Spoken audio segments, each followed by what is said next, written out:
Olá putos barbudos, sejam bem-vindos ao 303º episódio do Puto Bar, o vosso podcast segundas-feiras. Tudo bem convosco?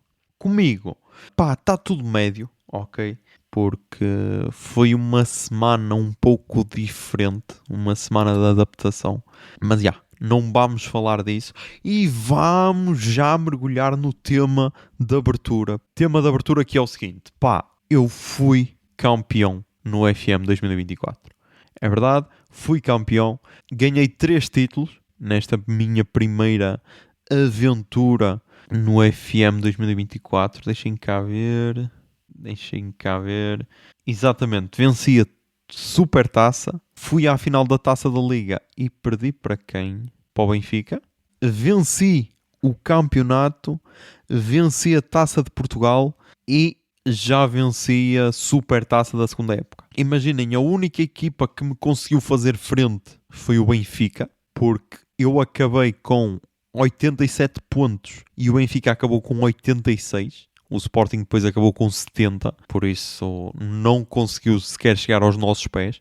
Eu tive 28 vitórias, 3 empates e 3 derrotas, e o Benfica 27 vitórias, 5 empates e 2 derrotas. As únicas equipas que me derrotaram foi o Benfica, que ganhou 2 vezes 3-2, e o Moreirense, que ganhou também 3-2. Por isso há. E acabei com 103 golos marcados e 28 sofridos, ou seja, melhor ataque, melhor defesa. Por isso, pá, acabou assim um bocado tenso. Isto porquê? Porque lá está, como eu vos disse, havia a possibilidade de jogadores serem vendidos no mercado de inverno, ok? E aconteceu, mas por acaso nenhum foi para a Arábia Saudita. Quer dizer, foi o Galeno só o Galeno.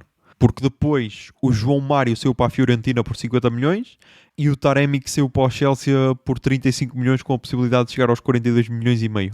E tive também aqui o Cláudio Ramos que saiu por 5 milhões para o Al Ain dos Emirados Árabes Unidos. Ou seja, tirando o Galeno, que foi para o Al Ittihad, mais nenhum saiu assim para uma equipa da Arábia Saudita que eu pensei que poderia acontecer, mas não. E essa parece ser a vantagem que é, imaginem, para arrumar jogadores que tu não queres bem, pode ser uma vantagem deste novo mundo em que a Arábia Saudita domina o futebol, pelo menos a nível financeiro, porque imaginem, esta época já vendi o Marco Grujic por 35 milhões e o Tony Martínez por 20 milhões para equipas da Arábia Saudita. O que é sempre bom para equilibrar as tuas contas com excedentários, estás a ver? Mas então, depois de vender esses jogadores no mercado de inverno, principalmente o Galeno e o Taremi, a equipa sentiu ali um bocado. Tipo, contratei um putinho da Argentina para a ponta de lança, o Jerónimo Domina, contratei-o por 9 milhões e meio, e pá, ele em 14 jogos marcou 9 golos e fez 2 assistências, ok? Por isso cumpriu a sua parte, e depois lá está, e depois com a ausência do Galeno, o Ivan Raime ganhou a titularidade e pá, rendeu, mas lá está, não foi tão consistente como o Galeno, estás a perceber? E isso ajudou a que na fase final, pá, fosse apertadíssimo, porque lá está, penúltimo jogo, perco com o Benfica, depois de estar a ganhar 2-0, perco 3-2, e vou para o último jogo, que era contra o Boa Vista. E o Benfica era contra o Estrela da Amadora e tipo, enquanto o Benfica já estava a espetar 5 ao Estrela da Amadora, eu estava a ganhar 1-0 ao Boa Vista e assim sem grandes oportunidades para alargar a vantagem, estás a ver? Mas pronto, acabou por acontecer, acabei por ser campeão. Na Champions cheguei só aos oitavos de final, agora há esta nova Champions que eu ainda não sei bem como é que funciona. Sei que é tipo fase liga, depois as melhores equipas apuram-se, as outras não sei bem. Tipo, é assim bem estranho, mas vou descobrir aqui no FM como é que funciona. Lá está, foi assim um bocado interessante para desanuviar e para perceber outra coisa, que é, imaginem, eu sempre tive aquela cena de tentar dar lucro ao clube, ok? Imaginem, na primeira época gastei 10 milhões 750 mil em entradas e em saídas o clube teve 200 milhões, ok? Nesta segunda época já gastei 55 milhões, sendo que uma grande fatia foi aqui num miúdo para a ponta de lança, Jason Van Duiven, que contratei ao PSV, por isso vai estar ali com o Domina a tentar roubar a titularidade, mas depois contratei aqui alguns jogadores a custo zero e consegui contratar o Hulk, trazê-lo a casa, já com 38 anos, contratei-o por 1 milhão e 100, mas é tal cena, precisávamos aqui de um jogador com carisma para o plantel depois do Pep ter pendurado as botas. E então, pá, acho que foi um preço aceitável, até porque lá está, naquelas pequenas vendinhas deu para contratar essas ceninhas, estás a ver? Porque em saídas, lá está, esta época já tem 89 milhões. Ou seja, continuamos de lucro. É esse o objetivo. E como eu estou assim mais afastado de futebol e não sabia disto, meu, o Porto tem bué putos com potencial. Tem bué putos com potencial, pelo menos no FM, ok? E acreditando que o FM tem essa ponta de verdade, se bem que quem joga FM à bué sabe que uma das maiores estrelas do FM 2008 era o Henri Saivet, que tipo, o ponto mais alto dele talvez tenha sido jogar no Newcastle, se bem que no Newcastle não fez muitos jogos, mas tipo, era um puto, um talento do Bordeaux. Neste momento tem 33 anos, ele tinha dupla nacionalidade, francesa e senegalesa, por isso tem 27 internacionalizações pelo Senegal, ou seja, não é uma super estrela, e neste momento estava no clube Pau FC de França, o que também é sempre um bom clube para estar, Pau FC. Mas tipo, ele era um craque no FM 2008 e estás a ver, não teve assim uma grande carreira, mas depois, sei lá, quem é que nós podemos dizer que era craque no FM antes de aparecer? É difícil, porque alguns já estouraram, estás a ver, na vida real. Mas sei lá, eu aqui no Porto destaco, por exemplo, Martim Fernandes. Eu estou a apostar as minhas fichas todas neste miúdo, Martim Fernandes, que é um defesa direito. Depois da venda do João Mário, o miúdo agarrou a titularidade. E esta época parece que ainda está mais forte. E é tal cena, meu. 18 aninhos, vendes um jogador por 50 milhões, vais às bases buscar outro que, ok, não está no mesmo nível, mas tem potencial para até estar mais forte. E pá, é só seguir o jogo, meu. É só seguir o jogo e tipo... E este podia ser o segredo para o futebol português, tentar mesclar esta aposta na academia e tentar bons negócios com os jogadores do estrangeiro. Por exemplo, a última contratação que eu fiz foi, onde é que ele está? Donny van de Beek, que é ele era do Manchester United, rescindiu o contrato e pá, eu já estava naquela de o contratar a custo zero no fim de contrato, tentar contratar. Ele neste momento tem 27 anos, é dos Países Baixos, pá, foi contratado em 2020, 2021 pelo Manchester United por 39 milhões e eu agora, pá, custo zero. Estás a ver? E depois também contratei aqui, fiz aquelas apostas, estás a ver, em miudinhos, e contratei aqui. O que tem mais potencial acho que é este, Isaac Babadi, que é também dos Países Baixos, tem 19 anos, ele estava também no PSV, e pá, veio a custo zero em fim de contrato, e tem aqui todo o potencial para explodir, porque é tal cena, meu. A equipa titular do Porto é toda, ou quase toda, abaixo dos 25. E tem aqui um ou outro que foram contratados, ok, mas a base é a mesma do Porto atualmente. Ou seja, tem aqui equipa para muitos anos. Mas já me perdi, é tal cena, meu. Eu quando começo a falar da FM perco-me e já vamos aqui com 13 minutos de bruto. Mas foi bom voltar a jogar, ok. Estamos naquela cena de, imaginem, quando eu vejo que tenho mais tempo livre, então mergulho a fundo nisto. Quando tenho outras cenas para fazer, pá, foco primeiro nas outras cenas, se bem que às vezes é difícil porque, imaginem, sais do trabalho, por vezes tiveste um dia de merda e pá, é aquele abracinho antes de fazeres alguma coisa, por isso foi bom voltar a isto e é tal cena, é tentar não viciar. Depois, tal como eu disse, quando há cenas para fazer, faz, quando não há, então joga CFM e pá, na sexta-feira, depois de gravar o episódio do podcast, eu tinha pensado em fazer aqui um jantar, ok?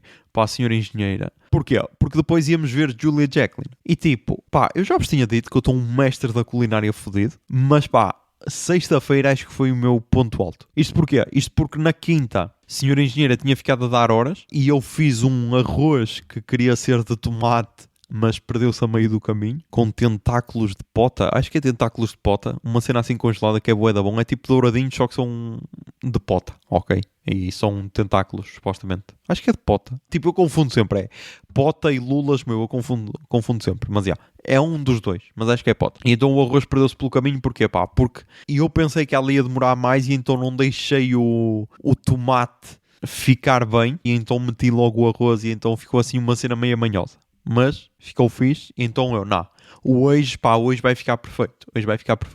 E pá, fiz aquela típica cena que se vê nos filmes, ok? Que é tipo, hoje vou surpreender a minha mulher e então preciso destes ingredientes. Então pá, fui comprar carne de vaca, fui comprar cogumelos inteiros, ok? Porque nós aqui somos profissionais da culinária. E natas, e natas, meu. E era preciso natas também. E então, meu, fiz aquele típico prato de casamento ou de jantar de Natal ou assim qualquer merda ou daqueles jantares em que há 2 pratos. Então pá, fiz bifinhos com cogumelos e molho, ok? Ou molho de cogumelos, assim qualquer cena. E pá, modéstia à parte, estava do caralho, ok? Estava do caralho. Tipo, estava tão do caralho que foi tudo. As batatinhas na airfryer foram, ok? O bife também foi, o molho também foi, não sobrou um cogumelo para contar a história. E pá, e depois ainda fiz aquela sangria típica que quem já veio cá a casa sabe como é que é. E pá, e já estávamos, lá está pá, já estávamos calibradinhos para ver a Julia Jacqueline. Depois fomos então só tomar café com José Lopes, que também ia ver o concerto connosco, e pá, na altura tinha sido ele a comprar os bilhetes, e então comprou mesmo na primeira fila, e pá, lá está. Se Julia Jacqueline não fosse uma mulher perfeita, e se mandasse perdigotes enquanto canta ou enquanto fala, eu tinha levado com perdigotes na cara, pá, porque nós estávamos ali, pá, frente a frente, ok? Frente a frente. Estava ali um clima tenso entre nós dois, ok? Não, estou a brincar. Mas então fomos tomar café, depois seguimos então para o Teatro do Jordão, lá está. Eu fiquei mesmo à frente dela. José Lopes comprou os 3 lugares da primeira fila e centrais, e eu então fiquei mesmo à frente dela. E por um lado foi engraçado porque consegui trazer a senhora engenheira para o meu lado. Ela acho que conseguiu perceber a minha admiração pela Julia Jacqueline, ok? Ela primeiro estava assim um bocado desconfiada, tipo, ei caralho, vem para aqui uma ruiva, ela deve pensar que canta o caralho. Mas pá, quando ouviu-a cantar, adorou. E tipo, eu quando a comecei a ouvir cantar, eu emocionei-me, ok? Eu tive quase a chorar. E depois era a tal cena, meu, estava silêncio, estava bué tranquilo, o público estava a curtir de caralho, ela também estava a gostar. Guimarães foi a última cidade em que ela atuou. Ela atuou no dia 4 e depois no dia 6. No dia 6, então, ela tinha dito que ia estar com a mãe e tudo. E então, provavelmente, também foi memorável. E lá está, pá, estávamos ali a curtir. Ela cantou bué da músicas. Estava, lá está, com o lenço típico da Palestina preso à guitarra. Que é o... Ok, vou-te dizer aqui o nome, meu. Keffieh. Será que é assim que se diz? Kefffieh. Keffieh, e então ela estava com esse lenço preso à guitarra e na ponta tinha as cores da bandeira da Palestina. Lá está, a guitarra era a mesma que trouxe a parede de couro. E depois, claro, eu tive de dizer todo o meu fascínio por ela, e então disse que ainda me lembrava do outfit dela em parede de couro. E tipo, fui atacado por isso, mas pá, é o que é, ok? Eu ao menos sou honesto. E adorei o concerto. Foi assim uma cena mais intimista. A única cena que eu mudava era se calhar ela ter uma guitarra acústica. Era a única cena, mas acho que tipo, nem dá para pôr defeitos naquele concerto. E ela então estava a ser acompanhada em algumas músicas pelo Jacob Diamond, que depois cantaram lá 3 músicas, e pá, incrível.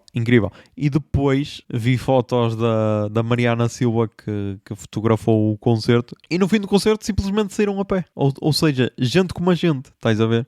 E adorei. E este podia parecer o momento alto da noite, mas o momento alto ainda viria a acontecer. Isto porquê? Porque, primeiro, no concerto ela cantou bué de músicas, e depois ela ainda teve aquele momento em que deu ao público a escolher as músicas que queria. E então o público quis, por exemplo, a Baby Jesus, que ela estava assim um bocado na dúvida se ainda saberia tocar na guitarra, e apesar de se ter enganado uma ou outra vez na letra, ficou incrível. E depois acabou com a Don't Let the Kids Win, que pode estar aqui a tocar. Basketball.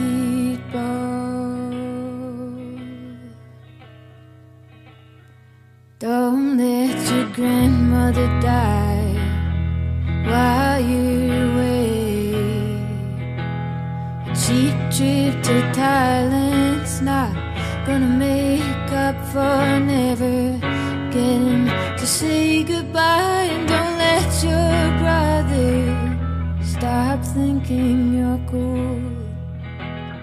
E pá, mal ela acaba a música, nós levantámos-nos para bater palmas. Acho que José Lopes é a primeira pessoa a levantar-se. Batemos então palmas de pé e ele passa. E eu, o primeiro pensamento foi, ok, o gajo está apertado para mijar, pá, compreende-se porque é uma necessidade básica. ok? Até porque o concerto durou tipo hora e meia ou assim qualquer cena. Eu, ok, percebe-se. E então, pá, vejo-o parado ao lado da segurança. E eu, ui, o que é que se está a passar? E depois, pá, dado o historial de José Lopes, eu pensei numa cena. Mas também não queria estar a gabar-me do tipo, caralho, consegui ler a situação na perfeição. Não, eu pensei numa cena, estás a ver? E então, basicamente, nós acabámos de aplaudir. Depois ficámos assim em frente ao palco do tipo, eu se calhar queria a setlist, mas vejo o pessoal a aproximar-se. Eu, foda-se, nunca na vida vou conseguir a setlist. Porque é tal cena, imaginem. Eu queria, mas também não queria ser aquele otário que ultrapassa as outras pessoas, tipo, não, estou aqui primeiro, estás a ver? Não queria bem ser isso. Mas então, pá, beijo ao lado da segurança e pergunto, então, o que é que se passa? Ele, podem sair que eu já vou lá ter. Eu, ok. Então a mão a senhora engenheira e lá vamos nós. E pá, não é que o gajo consegue sacar a setlist do concerto. E agora eu vou-vos contar a história que ele me contou. E a história então é basicamente a seguinte. Ele saiu logo imediatamente, então foi logo o primeiro a falar com a segurança e disse, por favor, podia-me dar a setlist? É que um casal amigo meu vai se casar e eles adoram a Julia Jacklin. Eles adoram a Julia Jacklin. E pá, e uma das músicas que ela tocou no concerto vai ser a música que vai passar no casamento deles. E então acho que era uma boa prenda eu conseguir lhes dar a setlist. E tipo, claro que a segurança não teve outra opção a não ser dar-lhe a setlist, meu. Imaginem o que é. Tu ficares conhecida pela otária que ignorou esta história de amor incrível, meu. E plot twist, ou não tão plot twist, ele teve a setlist e entregou-me a mim. Está aqui. Ok? Está aqui a setlist. Não está correta porque houve aqui ordens que se trocaram.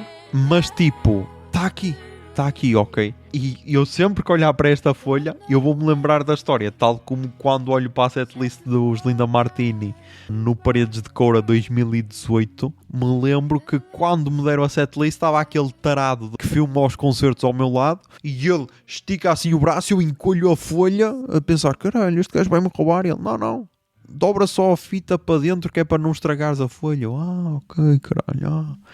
E agora, sempre que eu olhar para esta setlist que vai estar aqui na secretária, vou-me lembrar dessa história de José Lopes. E pá, ele então entregou-me e pá, lá está. Agora, eu e a senhora engenheira, quando casarmos, vamos ter de cumprir esta cena e pá, vamos ter de ter uma música da Julia Jacklin no nosso casamento.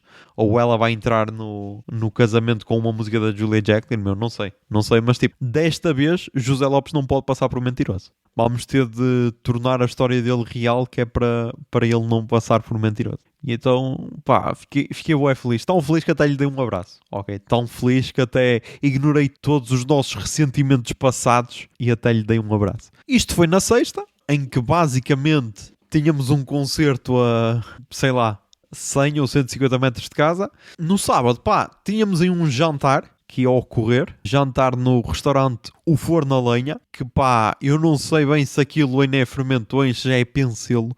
Pencelo, pá, essa aldeia que já teve o seu nome analisado neste podcast, mas vamos assumir que é Fermentões Guimarães, para quem, e Pencelo também é Guimarães. Mas então, pá, tivemos aí numa organização de um restaurante que, pá, lá está, mais uma vez, ficou a cargo de João Silva e pá, quando é João Silva a organizar, já ia ocorrer merda, ok? Já ia ocorrer merda porque primeiro estava marcado para sexta, depois o pessoal tinha entendido que era no sábado, e então, pá, já ia haver merda. Eu, pronto, caralho. Fica para sábado porque tive autorização de senhora engenheira. Porque lá está, pá. Quando és casado, tens de pedir com antecedência. E então, lá está. Foi no forno a lenha. Comemos uma francesinha. Que, pá, o único defeito da francesinha era, em algumas partes, o pão ser maior do que o recheio. E isso não pode acontecer. Tipo, tu não podes cortar uma parte de uma francesinha e só te sair pão. Não pode, meu. Tem de ter sempre alguma coisinha para picar. Nem que seja um bocado de fiambre, um bocado de salsicha ou assim, meu. Não pode ter só pão. Era o único defeito. Isso e uns putos loucos lá no restaurante. Mas isso, pá, isso não faz parte do restaurante. Depois então tivemos lá algum tempo a ter conversas profundas de homens heterossexuais.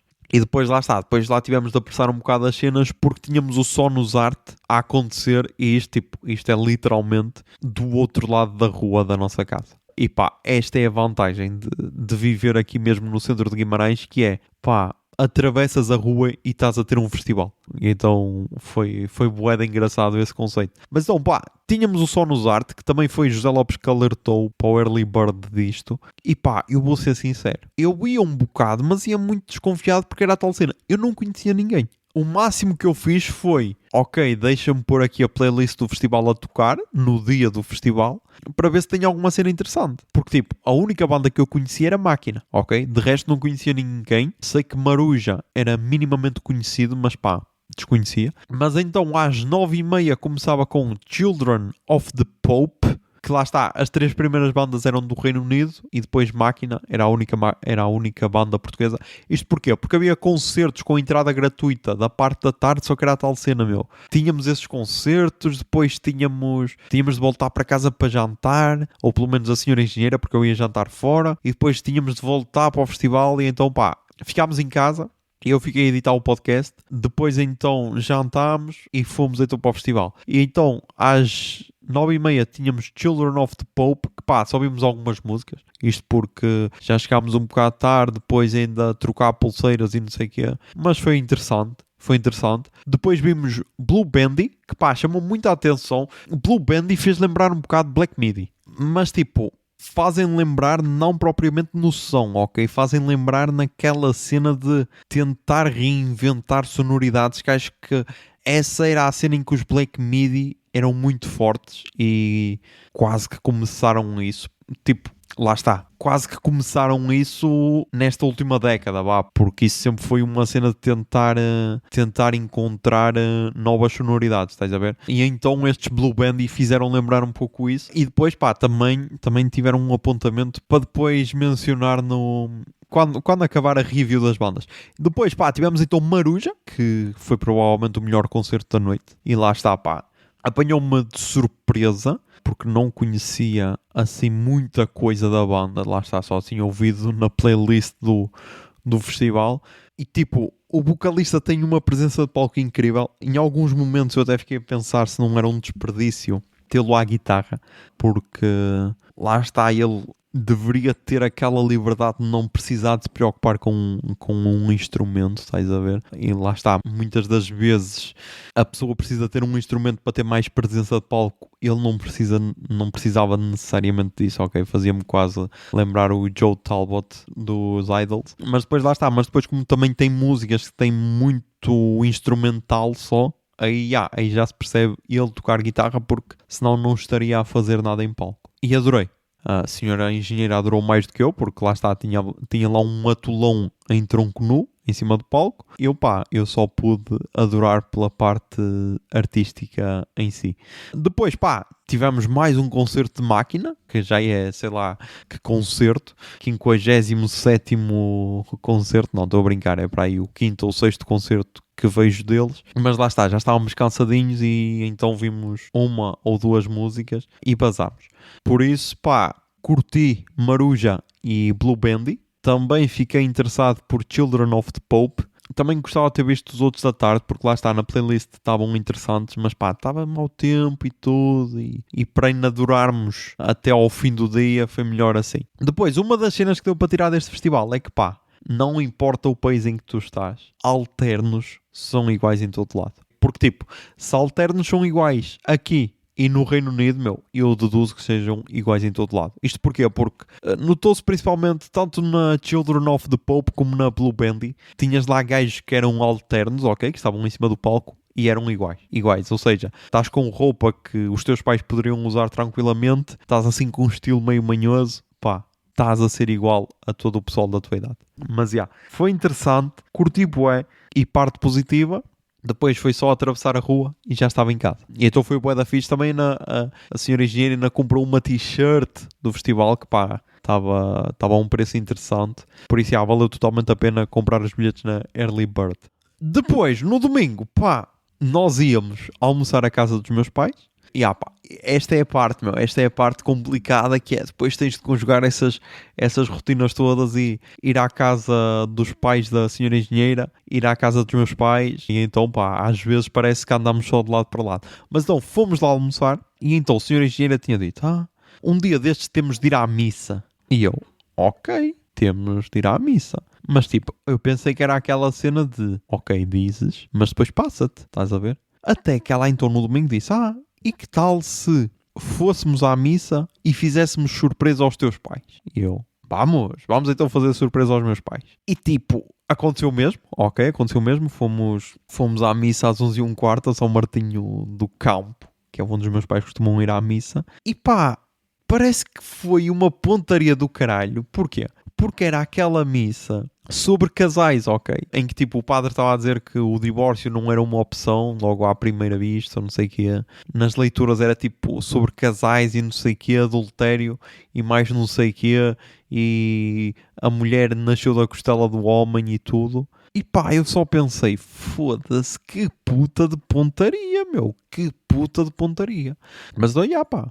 Voltei a ir à missa, sei lá, tipo a última vez que eu tinha ido à missa foi no casamento da minha irmã.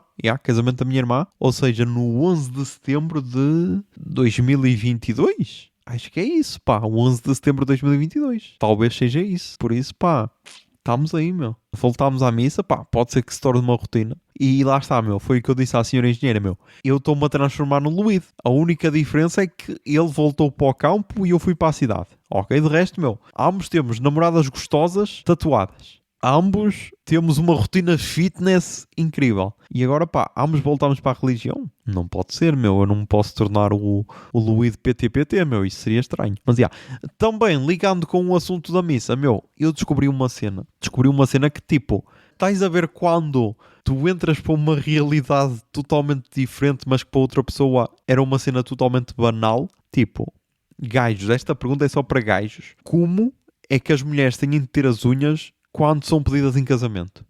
Há um código, ok? Eu não sabia, tipo, como assim? Como assim há toda uma preparação para essa cena? E pá, eu não sabia. E tudo começou com o TikTok de uma brasileira que disse que ia pintar as unhas de claro porque achava que o namorado ia pedir em casamento. E tipo, eu estava a ver aquilo, eu pausei o vídeo. Espera aí, isto é uma cena? E a senhora engenheira logo, sim, tu não sabias? Eu, não, mas porquê?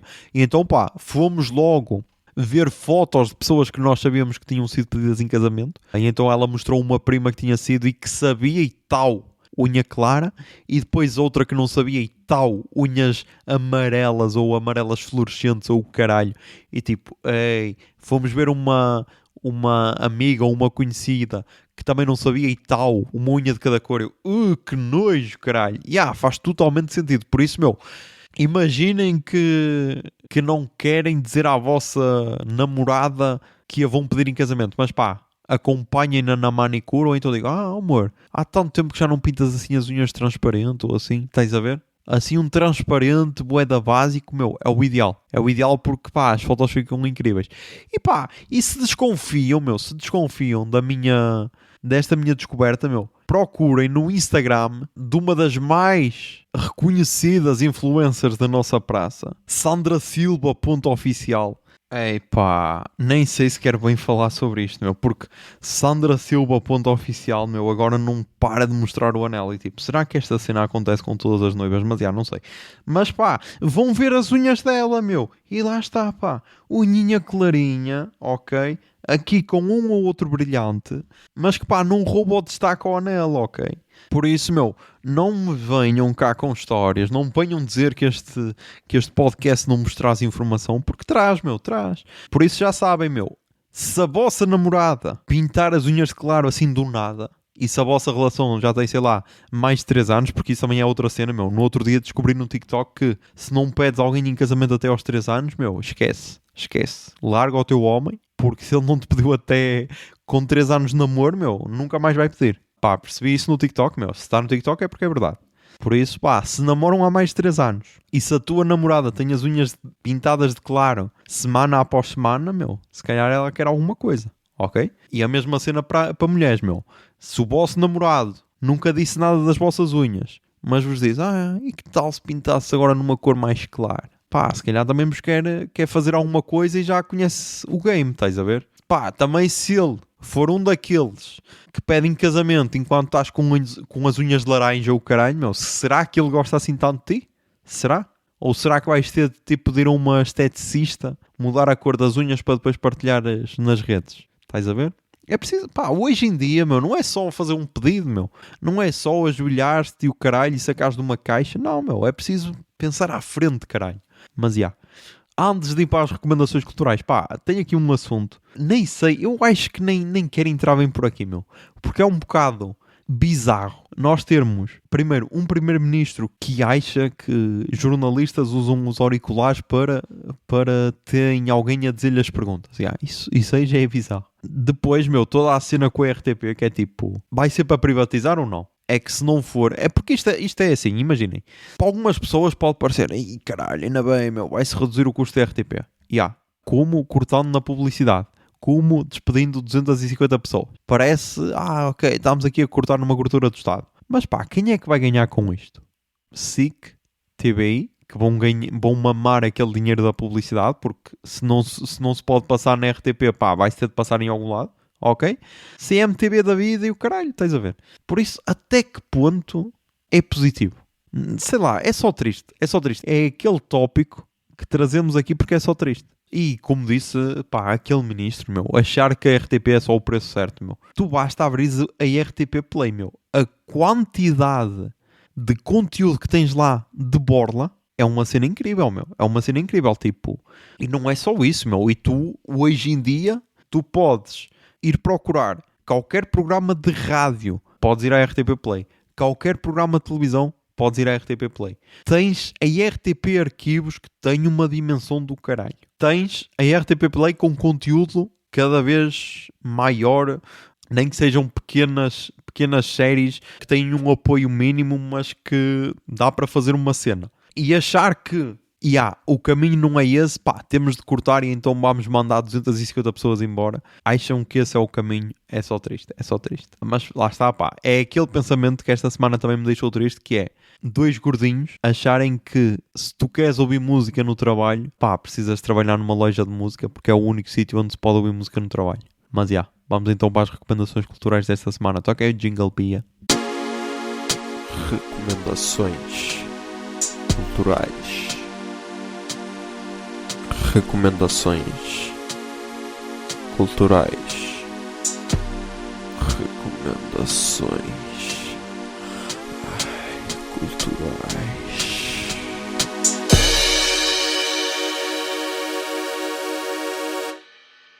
E pá, lá está, como eu não trabalho numa loja de música, só tenho aqui 3 álbuns para recomendar. O primeiro é, lá está, do gajo que acompanhou a Julia Jacklin nos concertos desta tour a solo, o Jacob Diamond. É o segundo álbum dele, ele tem aqui outro.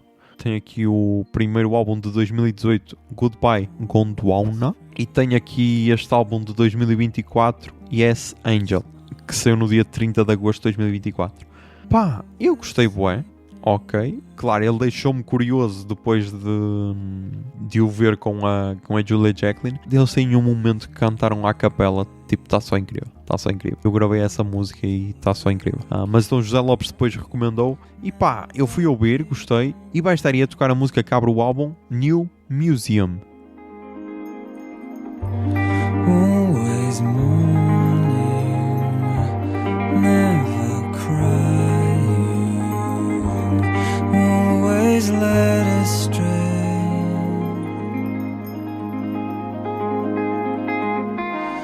always in the wrong, but some other place, there and back again.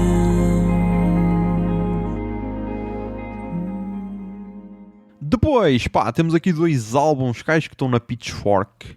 Exatamente, são os 2 aqui na Pitchfork. E começamos com o álbum do Adeline Hotel, ou da banda Adeline Hotel, mas acho que é só um gajo que tem este nome. Que eu já tinha ouvido um álbum dele, acho que era o álbum de estreia. E então este álbum chama-se Who Done It?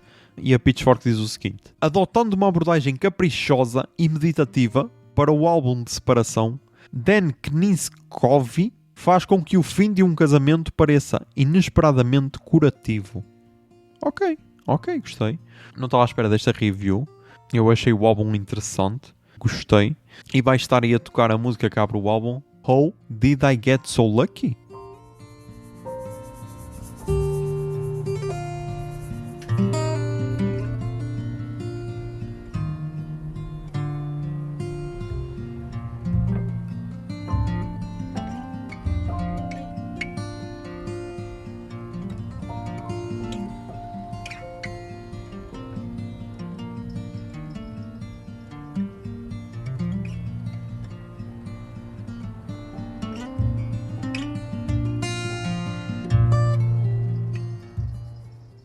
E para terminar, pá, temos aqui o álbum de uma miúda que eu desconheço, que é a Mercy Lemon, que lançou o álbum Watch Me Drive Them Dogs Wild, e a Pitchfork diz o seguinte: as composições folk e country da nativa de Pittsburgh capturam grandes ideias e sentimentos maiores em imagens vívidas e frases não convencionais. Não sei se é o álbum de estreia dela, deixem cá ver.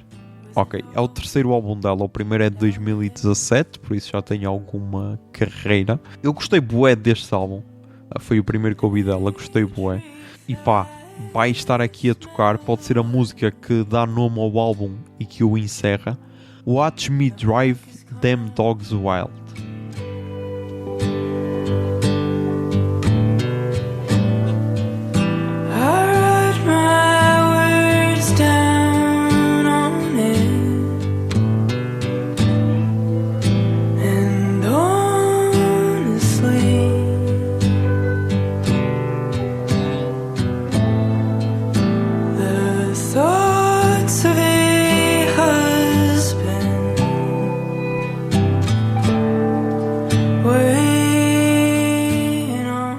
E pá, é isto, mais um episódio gravado. Hoje é dia de ver Salvador Martinho em Lousada, por isso já começamos com conteúdo para o próximo episódio.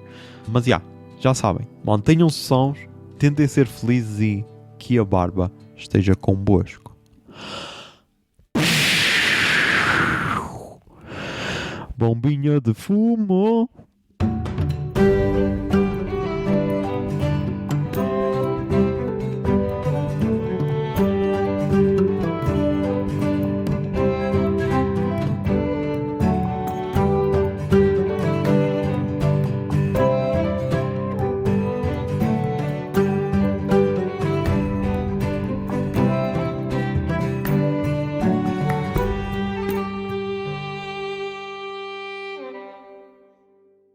O Puto Barba é um podcast da Miato Podcasts. Miato. Fica no ouvido.